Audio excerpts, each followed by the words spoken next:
Okay, I do have a warning.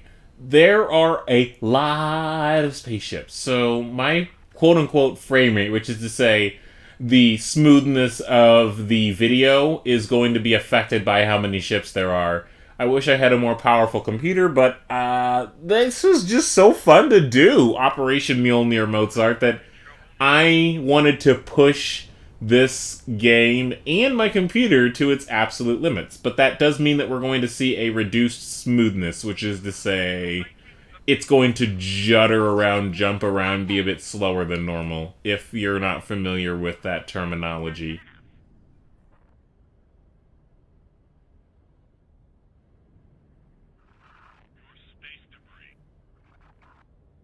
There's also a few more bits you're going to see that are going to be a bit more video gamey than the rest. These are the parts where we should be crashing into the space station, but instead we literally go through it like we're a ghost.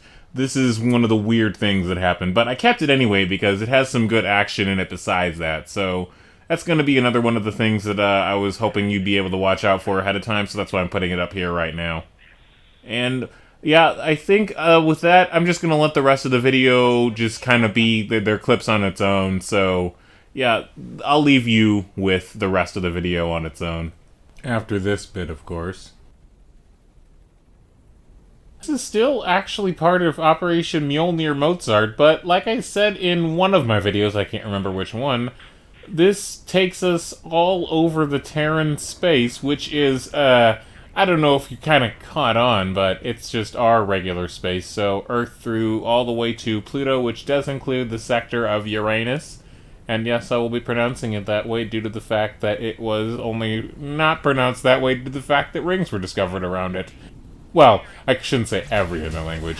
Anyway, this is just going to be a bunch of clips from various perspectives, and in order to get this first view, actually, what I had to do was stand on the deck. It's actually half and half part of the Deck Officer Life, Bridge Officer Life series, because it's still on one of these ships, but it's from the perspective of just gazing into space.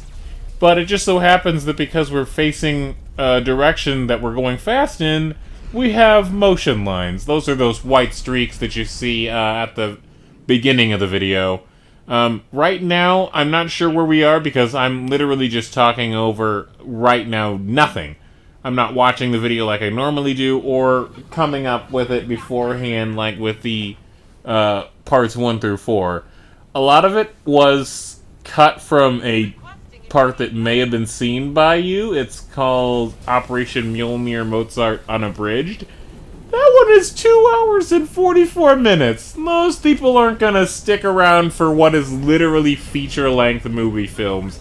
And I can understand that. So, I broke it up into various parts. And this is sort of a compilation that isn't structured like the Officer series or anything like that, but it is still technically a part because we are on one of those ships. It's not just us as individuals. We are still I should talk about that a little bit. Technically in X4 Foundations, we have the ability to do a lot of things that in real life would be considered mundane or quote-unquote boring. Literally having to gather supplies by mining a material and then traveling the vast distance to get to that one area that is nice and profitable, but it's not always the same. It's changing, but because somebody might have got there along with ya. Or maybe you're in the middle of a gosh dang war. Like what's going on right now, actually. They don't know, I should say they. There's several factions in the game. Not every faction knows what the player is going to do, slash us, me, I, whatever.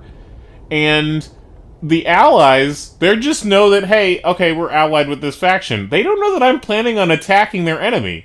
There's no way to, like, directly say to them, hey, I'm going to be attacking your enemy. You can help or you can just stay away, but just let you know I'm going to be attacking your enemy. And this is what's happening. So sometimes you'll see ships that just fly by that aren't firing lasers or aren't being shot by our ships. Those are actually friendly targets, and those friendly targets are the types that are the cargo, trade, mining, things that I've told the AI not to target, regardless of whether or not they're on our side or the other side, which isn't really, like, say, a bad guy, but for the purposes of these videos, the Terran Protectorate is a bad guy, and they are basically the equivalent of, let's say, if the Republic from Star Wars or the Federation, like the Terran Federation in the Mirror Universe. Something like that. So, sort of like a variation of Mirror Universe Terran Federation. They're the Terran Protectorate in this, I guess you could say. But that just means we're going to be traveling around from, all the way from Mercury even, all the way to Pluto. And then finally, what we're going to be doing is chasing them into the furthest reaches of the star, our star, Sol. That's why we call it the solar system, by the way. I don't know if you know that, but some people don't, but it's a little bit of trivia there for you. Anyway, the Oort cloud, it's where a lot of the comets that get knocked around by, well, gravity and other things, and things hitting them, make their way into our little corner of space, and we get to see them. They get their tails, they go around the sun, and sometimes, eventually, they actually do wind up falling into the sun. I don't know how many times we've recorded that, because comets have kind of a long orbit. But yeah, I think that, for the most part, a lot of this video is going to be, let me just put it this way, explosions. Because explosions are kind of what happens when you're in a war and it's in space and you're shooting lasers.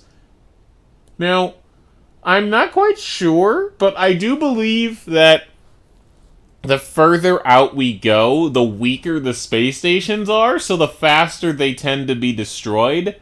Because the closer we were to Earth, naturally it took longer for the ones that were near our home planet to be destroyed. We kind of want those to live a lot longer than, say, frontier ones, but that is just part of the experience. I don't know how long it's going to take to destroy a space station. There's no standard way to build a space station in this game, just like there's no standard way to build a carrier or a house. There's no standard way to build a house. It's just whatever keeps the roof at... No, not even a roof! Because, like I said, no standard way to build a house. We have some hint of standardization, but really, a house is whatever somebody feels comfortable enough to call a permanent dwelling place, I guess.